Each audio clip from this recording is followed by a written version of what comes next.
She hasn't had a heartbeat for 30 minutes. She's gone. He reached up and pulled her curls. He said, y'all can come with me. She looked just like the picture healthy. She's gone. You can come back in a minute and close her eyes. And they walked away. And I whispered a prayer. And I said, Lord, if it's your will, let me live to see my children big enough to take care of themselves. And in a few minutes, I felt a tear. Prior to that, I didn't have any feelings except in the top of my head. And I always say, God reserved my brains so that I would know what was happening. I could share this story.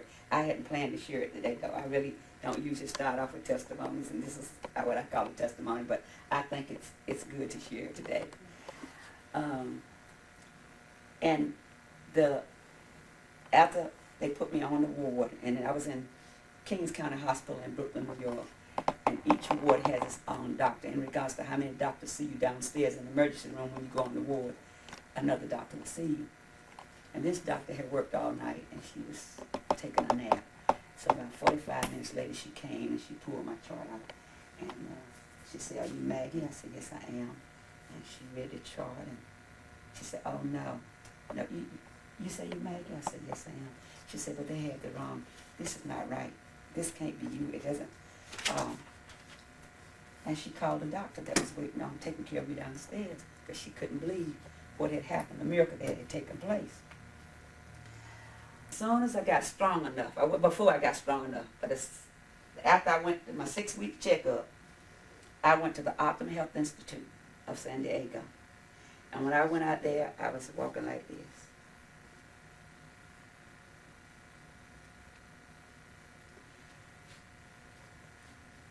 I got to the Optum Health Institute to find out, and it was a total surprise. Wekesa knew some, but he didn't want to tell me all of it because he felt like I wouldn't go. It was all about live food. It wasn't a stove on the premises. But I came into a group with about 300 people from all over the entire world, Japan, China, and every place you can mention, all the states in the United States, with everything that you can mention. Cancer, diabetes, AIDS, lupus, heart trouble, high blood pressure, arthritis, bursitis,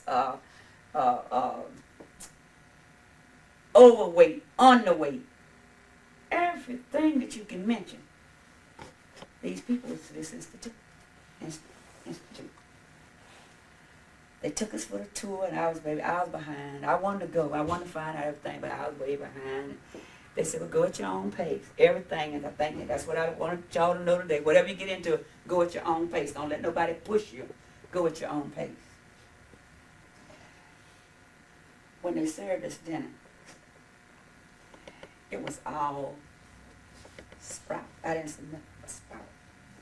Sprouts.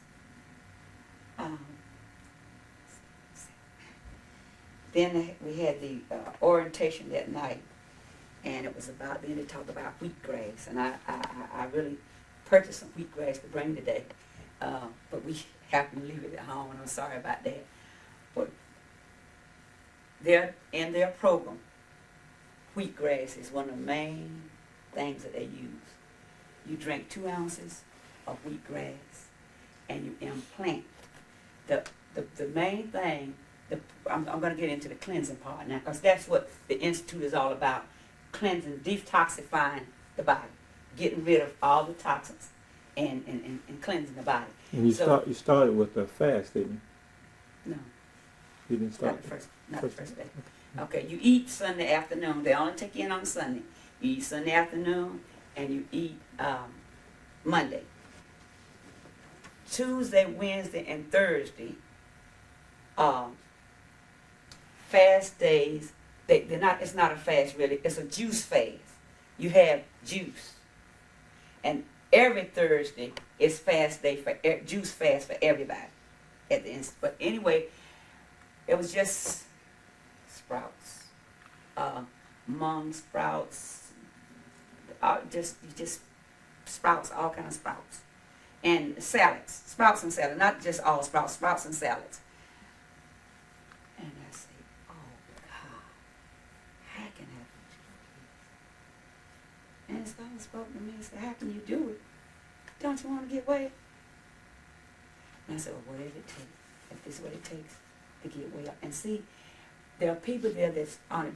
Okay, when you go, that you'll meet other people that was there for 2 weeks, that had been there for 2 weeks and 3 weeks, and they always encourage you. It's a beautiful, wonderful place to go if you really need to and can, because it motivates you, and the people encourage you, and they right now as a big family, all those maybe 300 people, but you're gonna find somebody say, "Come on, sweetie, you can. It's gonna be all right. It's seeming rough now, but you just wait till the end of 3 weeks."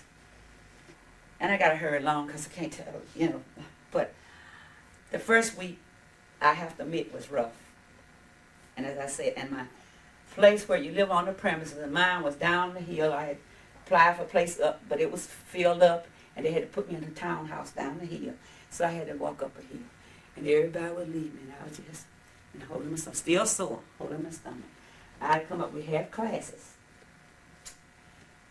They said, hold on. I said, I got soldiers. I said, well, I can't go back home because it's too far, and I know I can't really help myself.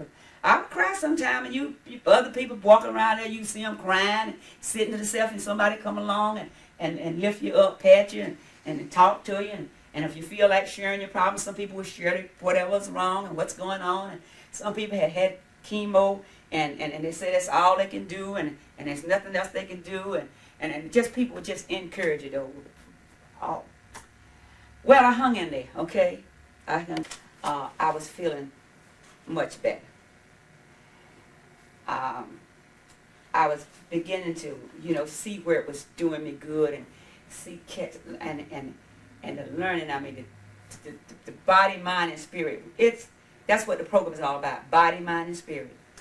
And when you see how it connects, how it worked together, it's just miraculous. I mean, you say, oh my God, I know I can get well. I mean, it's about the mind. It's what's in your mind. You got to believe it. It's in your mind. You got to first put it in your mind. And first, before you put it in your mind, let me say this though, and I usually say it first, before we can be healed of anything, it's certain things that has to come out of the mind. That's all envy, strife, hatred, jealousy, animosity, all this that's garbage, okay? It really is. It's just like the waste that's in your body. If waste stay in you, it will kill you. And if this stay in your mind, it will also kill you. But you can't get well. You can't concentrate on how to heal myself and how to better myself with. And sometimes it's there and we don't even know it. It can be from childhood, some of it. So what somebody did to you in your family. You got angry with somebody. Well, now, let me tell you a short story. My sister beat me because I was puny. And my sister that was younger than I, she beat me until I was 15. And when I was 16, on my 16th birthday, I hit her in the head with a brick. I got the worst beating of my life. We didn't know, that's another story, that we didn't know what was going on while she was beating me all the time, and she was jealous. And she envied me. And so she just beat me. And I just took, stop, baby, stop now, stop. And today we talk about it. We can laugh about it. But we didn't know what was going on then. And since this has happened to me, and I share the things that I know with my family, they're really growing and they're coming out. She went and talked to one of our cousins about some things that he did when we was a little child, and she hated him for. She said, Mill and Boone, I used to hate your guts. But because of what my sister have shared with me, and she went to him, and